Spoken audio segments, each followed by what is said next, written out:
Hi everyone, welcome to our Silent Cinema podcast. My name is Aresena, Equihua. My name is Dania Martinez, Aguilar. And my name is Brianna, Alvarez. So today we're going to be talking to you about early cinema, transitional cinema, and a bunch of different kinds of early cinema. So I'm here to ask a question. What does it really mean to capture cinema, to capture reality, to capture the image, the photography, the movement? You know, I think this really starts with photography and the beginning of that and capturing life and real life images. And I think this really transitioned into the zoetrope, kinetograph, and cinematograph. William Horner was the inventor of the zoetrope. He created this in 1834, and this consisted of using a spinning cylinder with small splits that created the illusion of motion. You also see in the late 1880s the invention of the kinetograph by Thomas Edison, and this was the world's first electrically powered motion picture camera, and it captured rapid images to create the illusion of motion. And following this, you see the Lumiere brothers and the cinematograph. This was created in 1895, and it was really groundbreaking during the time because the operators could shoot footage, develop it, and project it using the exact same machine. Yeah, and I think it's important, like going back to your question about what does it mean to capture reality, it's important to know that the pioneers of all this technology had very different approaches to how and what it meant to capture reality. Like, for example, the Lumiere brothers believed that film is meant to capture real life. We see that in the class screenings of their little, they're basically like the clips of like them capturing everyday life, people leaving work, of the train arriving at the station. We see like kids playing, like them feeding their baby, and I think it's just important to know that they had very different approaches compared to like George Méliès, who believed that film was meant to create fictional stories and create like a sense of verisimilitude like never experienced before to get audiences out of reality and kind of invested in something a little bit more creative. Yeah, I totally see that. What do you think defines early cinema? You know, like what do you think drove people to want to see these pictures that these crazy scientists were making?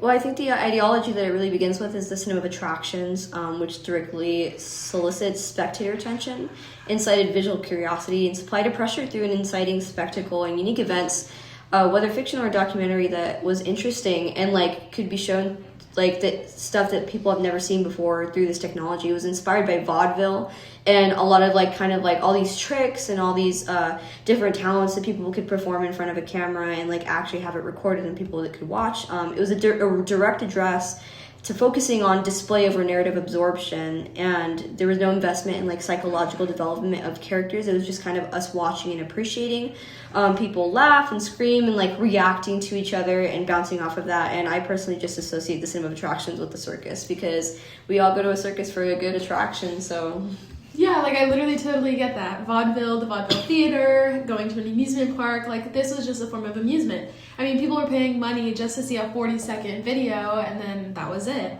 You know, people were fascinated by the cinematic nature, you know, and it was early, you know. It wasn't primitive because primitive was more or less developed, but this early cinema was not less than, it was just different. I think that narrative cinema, you know, comes later, even though it wasn't naturally developed that way.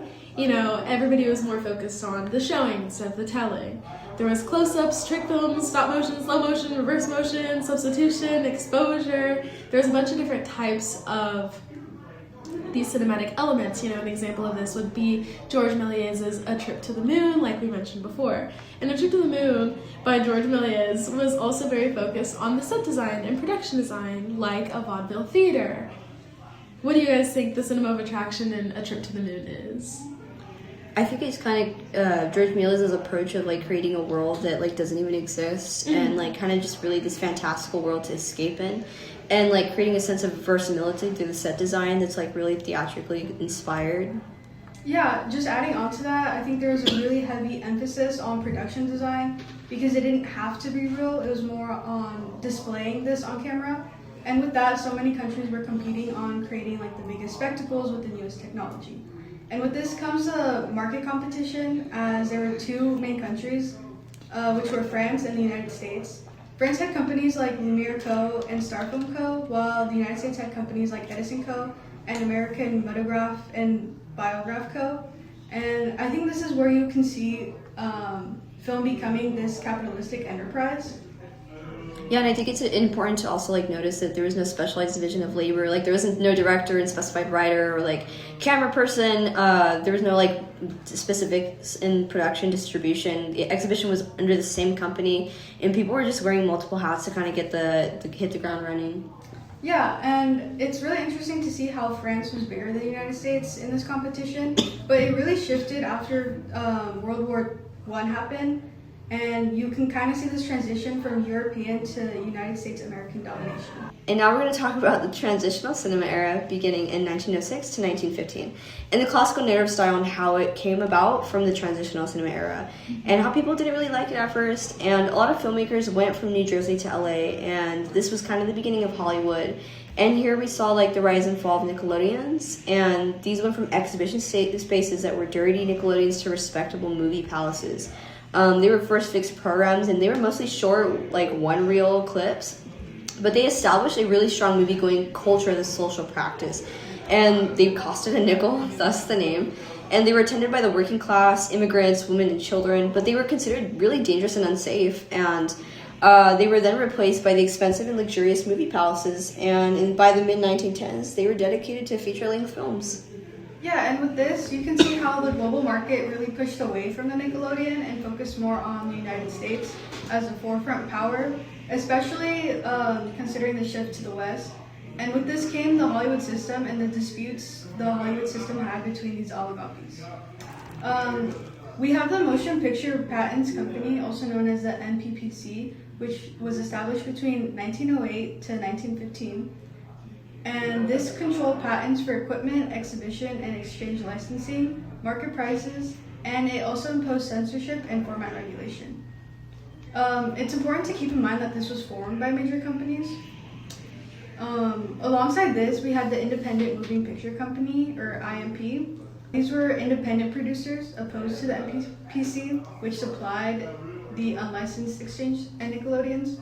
They started to control equipment licensing and really controlled the market prices, which started to impose censorship, and this eventually formed Universal and the Hollywood film industry.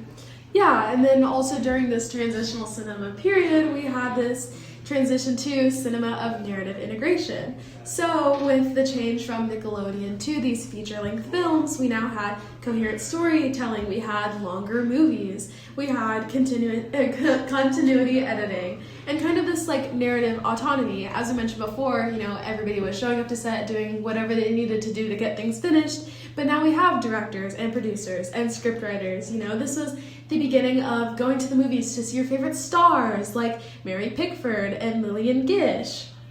So this kind of became this, capitalist enterprise. There was this new social status to cinema. It wasn't just the working class going to see a Nickelodeon. It was now this, bourgeois going to see this film at this movie palace.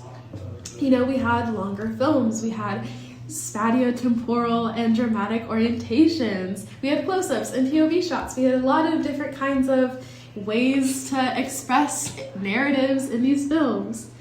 There was less, physicality and more psychological thinking and narratives. And of course we had intertitles because people, couldn't hear anything during a silent film. There's no talking, duh. So they had to read their words. So we had these intertitles. And we also had, this distinction now with this United States Hollywood filmmaking kind of, enterprise. We had longer shots, shallow visuals, we had more editing as opposed to this European style where we still had these longer shots and this depth of field. And we had the mise en scène with the, production design of the theatrics. This was kind of like a shift into the exhibition and the spectatorship.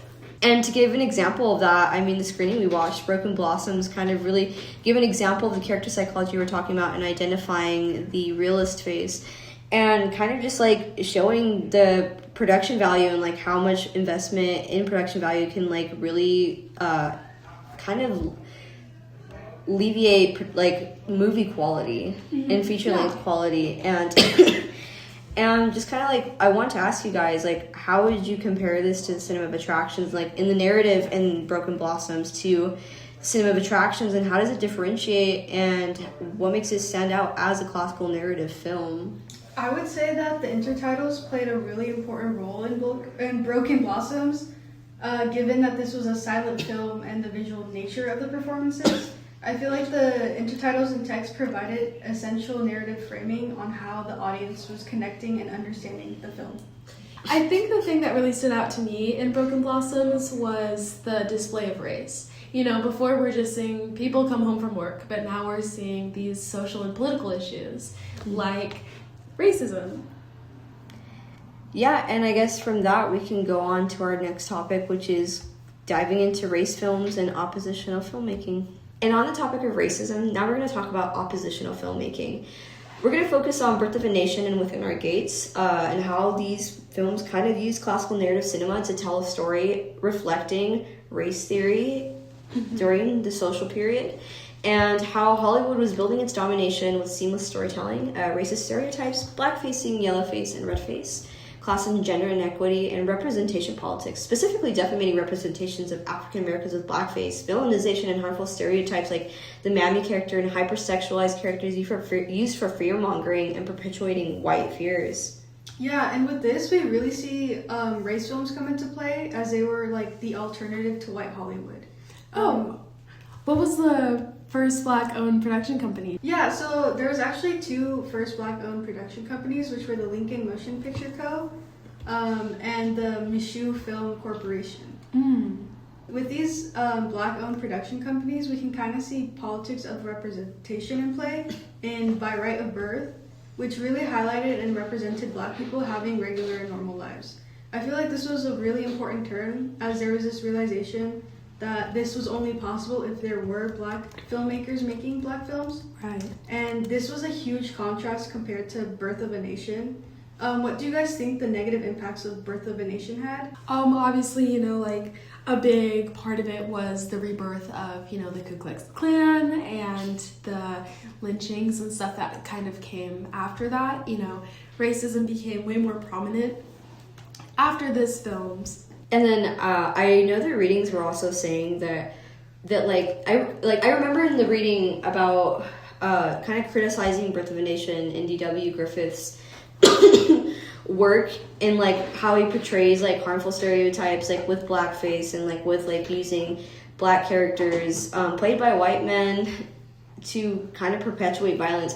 How a lot of people, like, that was their first time watching people of color on screen, and how that would internalize like a lot of racism. Like there on out, like with whatever film they continue to watch in the future in Hollywood, and like how that just kind of built like a foundation for Hollywood making like racist characters and kind of just like revealing really harmful stereotypes that like weren't true and weren't reflective of like the Black experience. Yeah, I think adding on to that, I think it's really important to see how this was such a huge film for its time, because it was using new cinematic techniques like the close-up and parallel editing, but at the same time there were these racist tropes of like aggressive men of color to white women, and it really established like a norm in Hollywood of creating and continuing these racial stereotypes. Mm-hmm. Yeah, that's what I really liked about Within Our Gates, because it was very much like the everyday common man, you know? It was guys going to work, and it was kind of uplifting, you know, like these Black communities,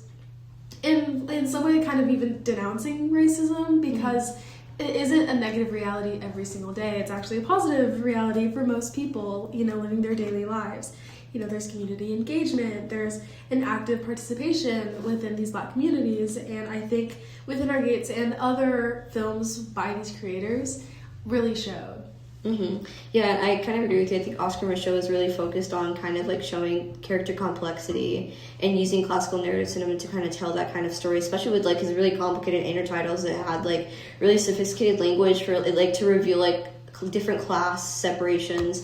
And I think I think that like Within Our Gates also really showed a lot of like complexity for female characters, and like just a lot of diverse different kind of people in the community who had like a lot of interest in advocacy and abolition. And kind of going off of that, there's a lot of social commentary that comes from classical cinema, from like Oscar Michaud to then Alice Gablache, who kind of made a lot of social commentary on like the patriarchy and how she used like her films that we watched in class to kind of make fun of like men and women's roles. Do you guys have anything to kind of say about that? Yeah, I think other creators, like, going after that, like Charlie Chaplin and Buster Keaton, who I had huge crushes on when I was younger, I think that they were also really revolutionary within their social commentary, especially, like, the tramp character with Charlie Chaplin. He's very working class man, he's very, you know, his shirt is too tight, his pants are too big, and he's really trying to reflect the life of, you know, the everyday people, the people who are going to watch these films.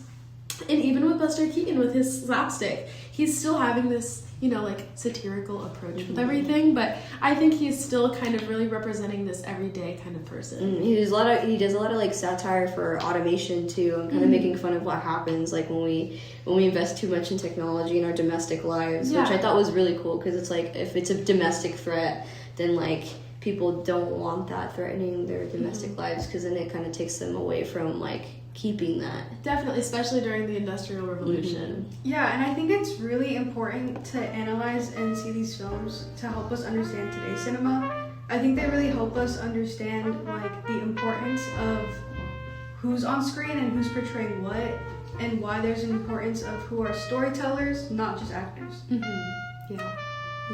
And that's all we have. Thank you for listening. We love you, Sushen. Wow.